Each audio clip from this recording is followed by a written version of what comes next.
ನಮಸ್ಕಾರ. ಉತ್ಸಾಹಕ್ಕಿಂತ ಪ್ರಬಲವಾದದ್ದು ಮತ್ತೊಂದಿಲ್ಲ. ನಾವು ಇವತ್ತು ವೆಂಗಯ್ಯನಕೆರೆ ಕ್ಯಾಂಪಲ್ಲಿದ್ದೀವಿ. ಪರಿಸರಕ್ಕೆ ಶನಿವಾರನ ಇವತ್ತು ಇಲ್ಲಿ ವೆಂಗಯ್ಯನಕೆರೆಯಲ್ಲಿ ಇಟ್ಕೊಂಡಿದ್ದೀವಿ. ಸೊ ಆಸ್ ಯೂಶುವಲ್ ನಾನು ಹೇಳೋದೇನೆಂದರೆ ಬೆಂಗಳೂರನ್ನ ಬ್ರಿಂಗ್ ಬ್ಯಾಕ್ ಗಾರ್ಡನ್ ಸಿಟಿ ಚಾಮ್ ಏನಿದೆಯೋ ಅದನ್ನ ಮರಳಿ ಪಡೆಯೋಣ. ಎಸ್ಪೆಷಲಿ ಲೇಕ್ಸ್ನ ಸೇವ್ ಮಾಡೋಣ. ಇವತ್ತು ನೋಡ್ಬೋದು ಅಲ್ಲಿ ಈ ಲೇಕ್ಸ್ನ ಒಂದು ಸೇವ್ ಮಾಡಿದ್ದಕ್ಕೆ ಅಲ್ಲಿ ನೋಡಿ ಯಥೇಚ್ಛವಾದ ಬರ್ಡ್ಸ್ ಬಂದಿದೆ ನೋಡಿ ಐಲ್ಯಾಂಡಲ್ಲಿ. ಸೊ ಇದೇ ಹೇಳೋದು ಮರಳಿ ವಾಪಸ್ ಬರೋದು ಅಂತ. ಇದು ಬೆಂಗಳೂರಿನ 3ನೇ ಪಕ್ಷಿಧಾಮದ ಕೆರೆ.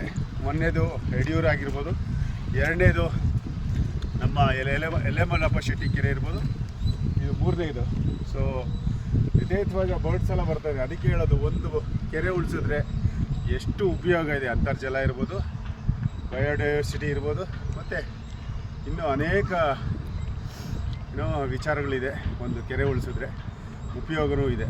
ಸೊ ನಾನು ಹೇಳೋದು, ನೀವು ಮನೆಯಿಂದ ಬರಬೇಕಾದ್ರೆ ಒಂದು ಬಾಟ್ಲ್ ನೀರು ತೊಗೊಂಬನ್ನಿ, ಗಿಡಕ್ಕೆ ನಡೋಣ, ಗಿಡಕ್ಕೆ ಹಾಕೋಣ.